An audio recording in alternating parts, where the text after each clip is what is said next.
মাননীয় বিষয়ে আমরা জ্যোতির্বিদ্যাবাসী অনেক সমস্যায় জর্জরিত। আমরা অনেক খুব বড় আশা দিয়ে আপনাকে সংসদে পাঠিয়েছি। আমরা আশা রাখি সেই আশাগুলো আমাদের বাস্তবে পরিণত হবে ইনশাআল্লাহ। আমাদের জ্যোতির্বিদ্যার রাস্তাঘাটের অবস্থা আমি প্রায় আইন শৃঙ্খলা কমিটিতে বলে থাকি, যেমন আমাদের উপজেলা চেয়ারম্যান সাহেব আছেন, বাংলাদেশের মধ্যে জকিগঞ্জ উপজেলা এটা কিন্তু ব্যতিক্রমধর্মী একটা উপজেলা, দুইটা নদীর মধ্যখানে পড়েছে। আর নদীর একটা খেলা, নদীর এই পার ভাঙ্গে সেই পার পড়ে, এইটা নদীর খেলা। কিন্তু জকিগঞ্জ খানাইঘাটের ব্যাপারে এটা নদীর খেলা নয়, এটা বাংলাদেশের মানচিত্রের পরিবর্তন। কথাটা ঠিক না বেঠিক? যদি বাংলাদেশের মানচিত্র ঠিক না থাকে তাহলে এমপি কি হবে আর মন্ত্রী কি হবেন কিসের প্রয়োজন? ঠিক না বেঠিক?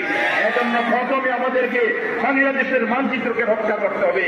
আমি আশা রাখি জকিগঞ্জের একজন প্রতিনিধি হিসাবে, কানাইঘাটের প্রতিনিধি হিসাবে আপনি জাতীয় সংসদে জোরালোভাবে প্রস্তাবন করবেন এবং বাংলাদেশের মানচিত্রকে রক্ষা করার জন্য এগিয়ে আসবেন আশা রাখি। সম্মানিত এলাকাবাসী, সম্মানিত বিভিন্ন এলাকা থেকে আগত, বিভিন্ন জেলা থেকে আগত, বিভিন্ন দেশ থেকে আগত মেহমানবৃন্দ, আমাদের মাননীয় এমপি সাহেব একজন ইসলামিক চিন্তাবিদ। এজন্য আমার পূর্বে আমাদের মৌলানা রেজাউল করিম জালালী সাহেব যে কথাগুলো বলেছেন, এই কথাগুলোর সাথে আমরা সম্পূর্ণ একমত।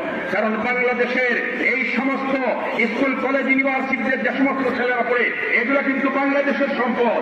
এদের মস্তিষ্ক বিকৃত হতে আমরা দিতে চাই না। এদের মস্তিষ্ক বিকৃত হোক সেই ব্যবস্থা আমরা চাই না। এইভাবে শুষ্ক মস্তিষ্ক রক্ষা করা যায় সেই দিকে অবশ্য জাতীয় সংসদে জোরালো ভূমিকা রাখবেন, এই আশাবাদ ব্যক্ত করে আমার কথা শেষ করছি। এ পর্যায়ে আপনাদের সামনে গুরুত্বপূর্ণ বক্তব্য রাখবেন, আলোচনা করবেন মাননীয়